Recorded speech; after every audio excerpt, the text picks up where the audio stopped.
My name is Kent Sonnenberg. I'm from Henry County, the northwest section of Ohio. I'm farming with my son right now. We have 1,700 acres total that we farm.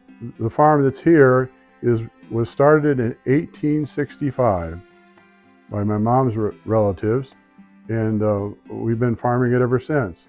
I'm probably the fourth generation farmer here. I worked with my dad for a number of years. He was a very strong man, had a very good mentor, but he also grew up during the Depression. I can't be as cautious. I have to be out there and put a little more risk in order for the next generation to move forward. When I first started out, we milked 25, 28 cows, and then in the early 80s, we had a barn fire, and then we restarted up. We milked around 50 to 60 cows, and we did that for a long period of time. I farmed with my father for 30 years, and he retired from milking at the age of 90. I met my wife in high school, of course, and we grew up together. She was also from a dairy farm, and it just kind of clicked. We were married in 1976, and we've been together ever since. We have 3 kids. The oldest is Elaine. She's an organist in Philadelphia.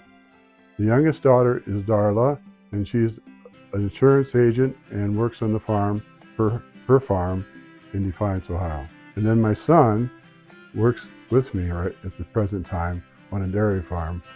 We've been working together since 2010. He came back from California and started to run the dairy, and he's the manager there. We made it in baby steps. We went from 1,200 cows to 2,200 cows, and the parlor was the same. Now we're currently at 3,100 cows. Well, Kent's always been a strong supporter of the community. He's also been involved, with the Soil and Water Conservation District, and he's also been overly anxious, I guess, to help whenever he can. He bends over backwards, and Extension has come to him through the years, asking to do research on his farm, asking for advice, advisory committee and those kind of things. And he's always been able to stop what he's doing and put a priority on the person that's asking for help. And I think that's really neat. A master farmer has to be one willing to help other people, and Kent is the excellence of that. It can't be surpassed. One of the things that I've done, I put a lot of cereal rye out, and cereal rye and corn go together a little bit, but you have to, in order for me to adapt to grow corn, I had to terminate the rye at 12 to 18 inches. If it got up too tall, it seemed like it would compete with the corn, and I couldn't get the yield. There's 3 things that I consider soil health, just basically yield or profit, keeping your nutrients on the ground, and the third one is the organic matter has to increase. If the organic matter is increasing, everything is in a healthy state. That means that you've got a healthy system going.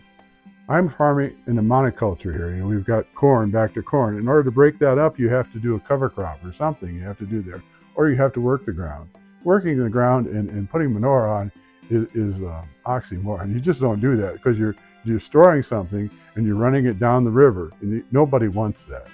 Everybody wants to keep the phosphorus on the ground, utilize it, as well as the nitrogen itself. When you consider, our organic matter at the farm was at 2%. Today it's at 5.5. Now that 3% difference is 60,000 gallons of water an acre that we can capture and reuse. It's like a retention pond, and it's also like a wetland because your cover crops are also carbon. What do you filter your water with? Carbon. On our dairy farm, we're part of an 800-acre watershed, and in that watershed, they're monitoring the phosphorus level coming out of the soil. And it's also, on a dairy farm, you have a lot of phosphorus there, but the phosphorus is not leaving the soil. It's not the phosphorus on the soil, it's the phosphorus leaving the soil that's the problem. I appreciate what Kent's done to help me through the years.